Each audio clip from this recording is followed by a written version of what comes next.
Pulsechain and Pulsex are coming out very soon.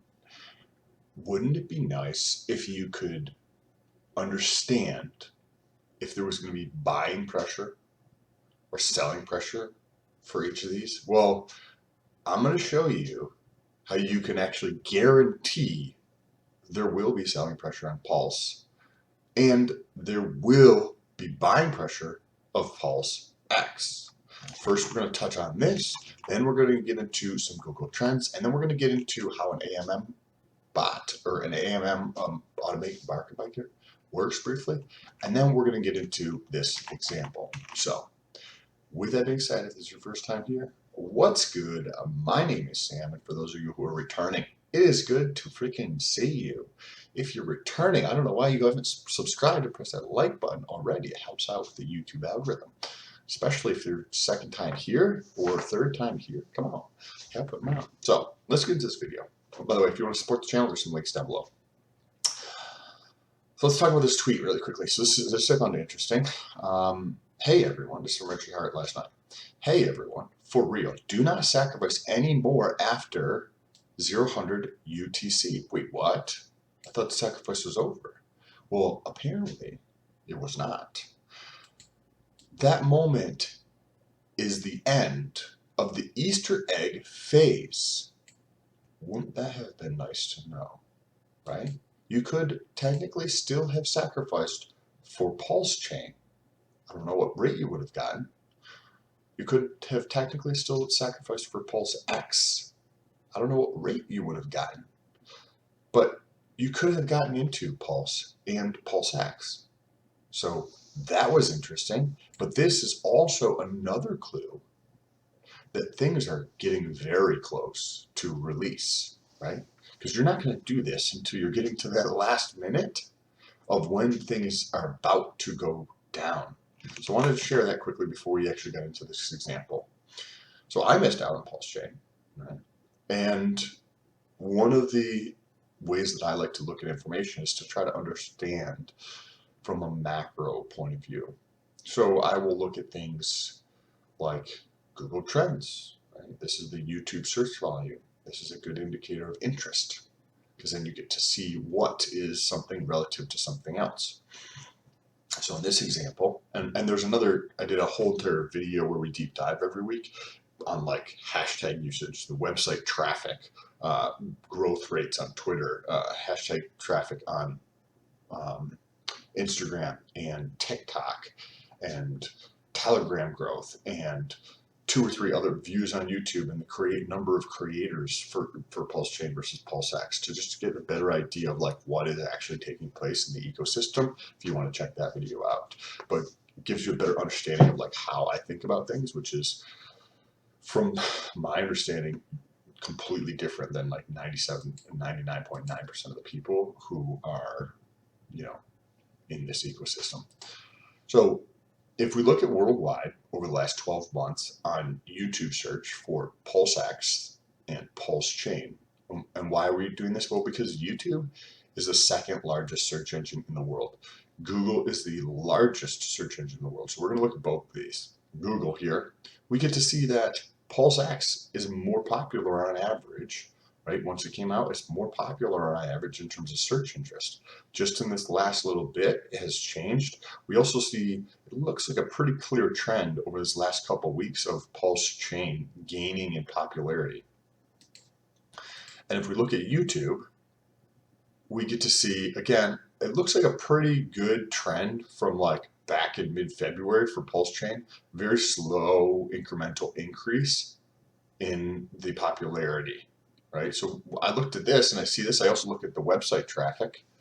So you look at Pulsex.com and Pulsechain.com, and there's a site called Alexa, and you could compare to see which site's more popular.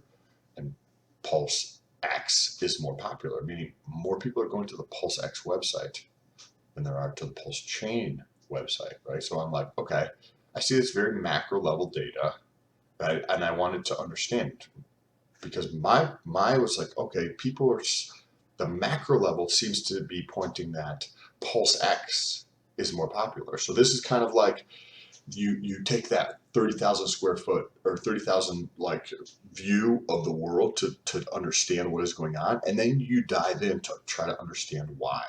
And that's what we're going to do now.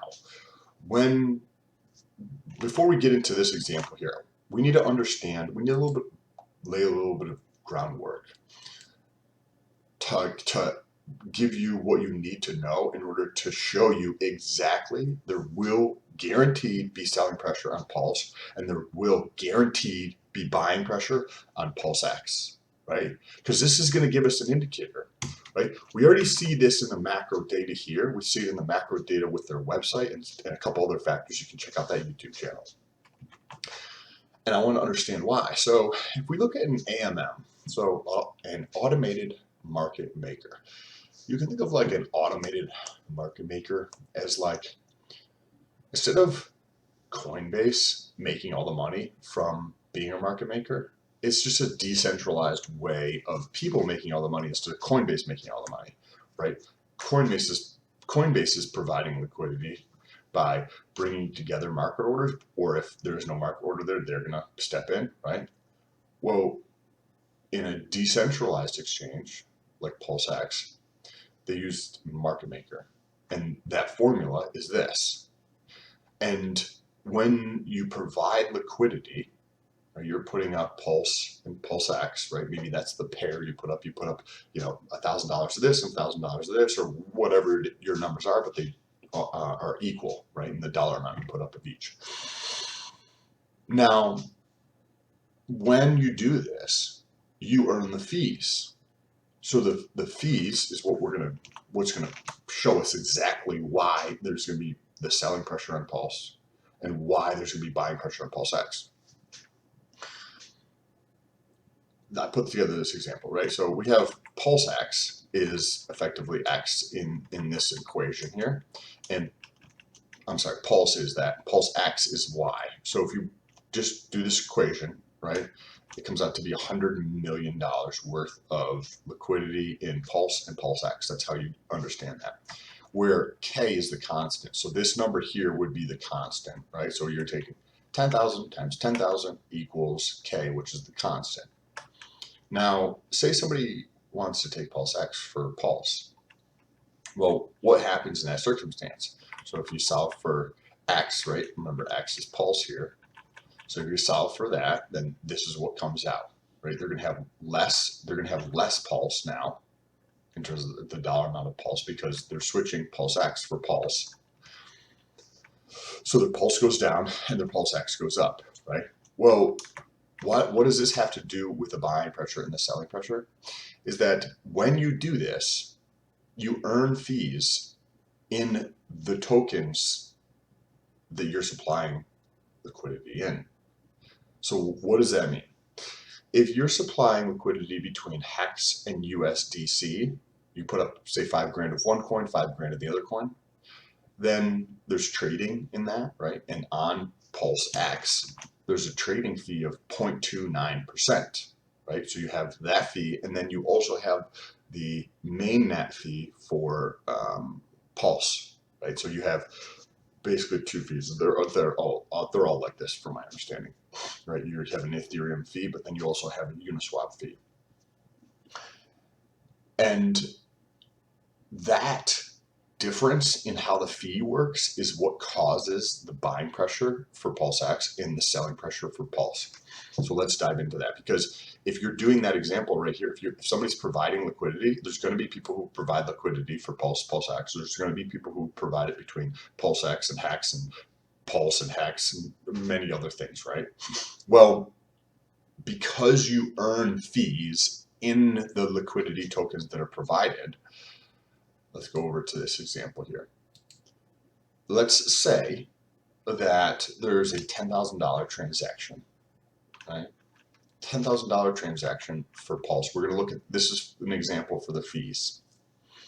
And this is going to lead us into why there's going to be, for fucking sure, selling pressure on Pulse. And this is independent of all the other pieces, right? This is going to cause selling pressure. Is this going to be enough? Right? Is there going to be enough people who felt like they had FOMO and they missed out, right? Because you're like, oh man, I missed out on Pulse right during this phase here when people missed out right after the sacrifice for Pulsechain.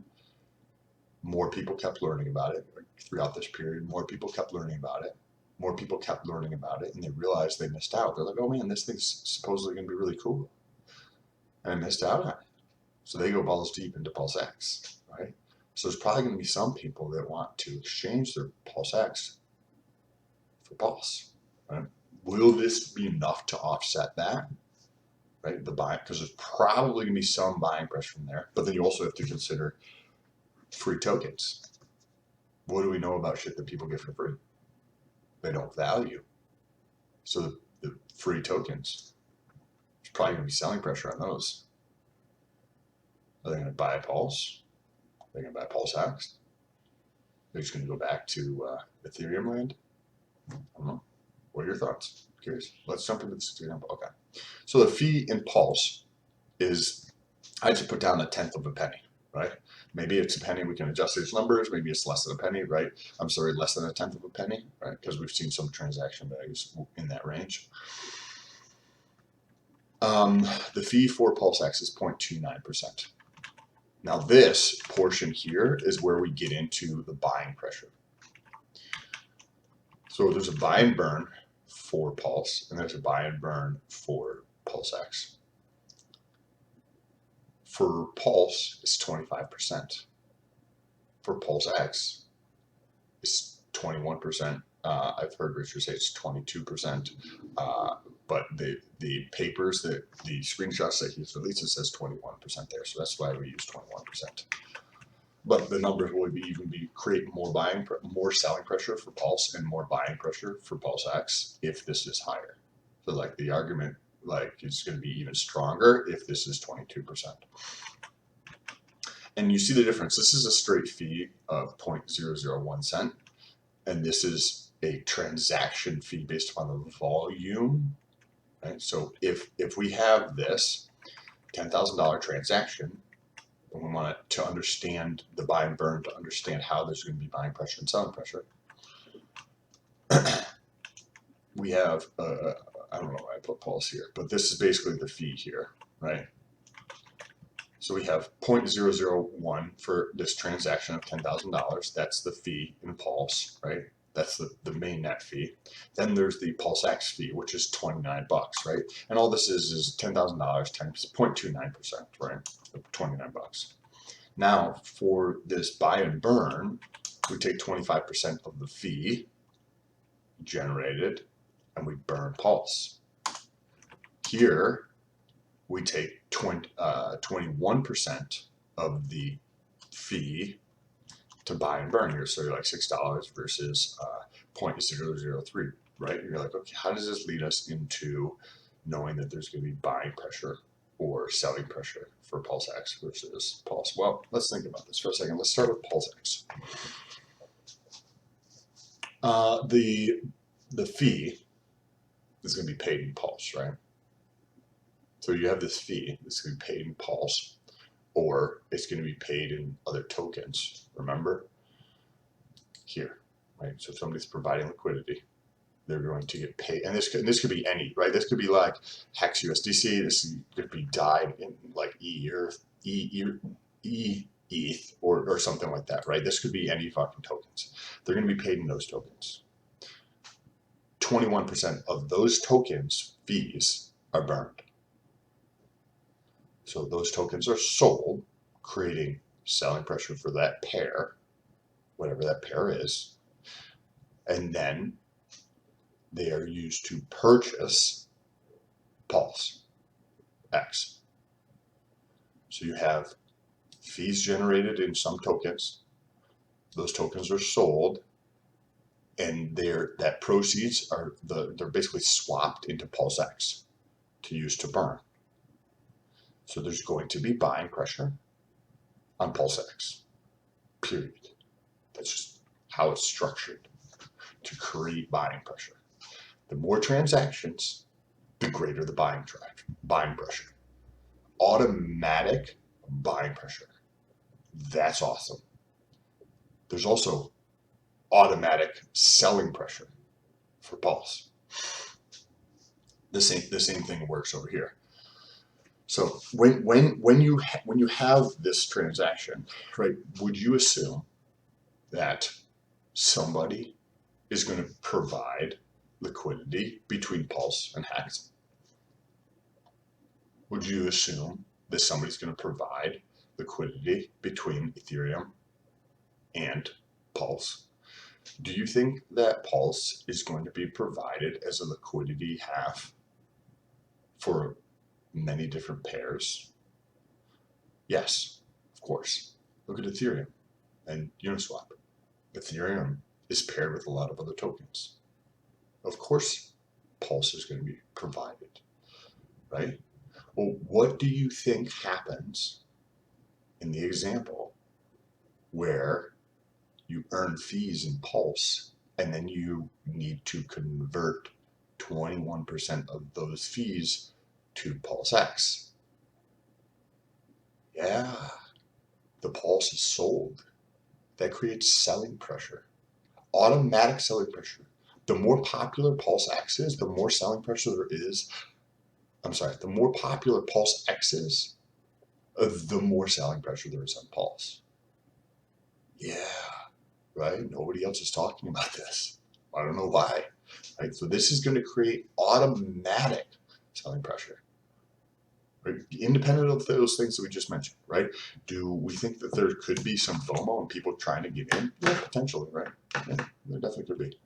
The more people who want to do transactions, that just creates more selling pressure for Pulse because of the way this is structured. Just what it is. Remember, the additional volume, you know what that does to Pulsex? That creates additional buying pressure for Pulsex. Because any time in any of these other tokens, that let me ask you this question. Would it be a prudent assumption that there's going to be more pairs with Pulse from other tokens than there is going to be with Pulsex and other tokens? What does that mean? Out of all the pairs, right? So say there's 1,000, 10,000, whatever the number of pairs are, is it a good assumption? Like, would it hold up in reality when I say that? When I say a good assumption, would it hold up in reality that out of, say, 10,000 pairs, whatever that number might be, that more of those pairs are going to be paired with Pulse, say 100, 200, 700, whatever that number is, then there are pairs of Pulsex with other tokens.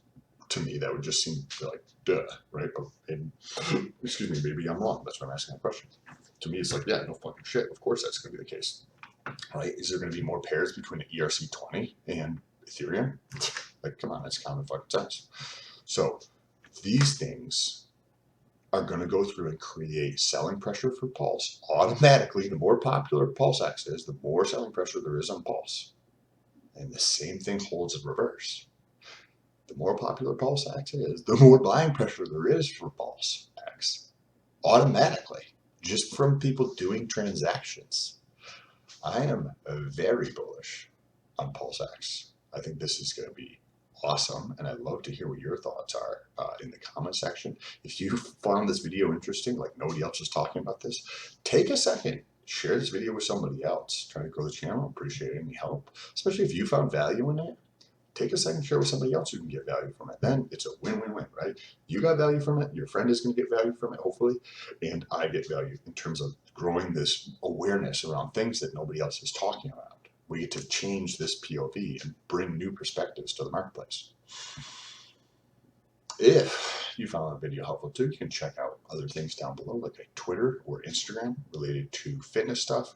Check out another YouTube channel, which should be up here in a second, related to a lot of fitness related stuff. Again, same thing like this, where it's on the fringe of the way people look at things. That's what I talk about in the fitness side. So you can check out that YouTube channel. Or if you want to support, down below there is my Ethereum, one of my Ethereum addresses. Appreciate you guys. I'll talk to you soon. Peace.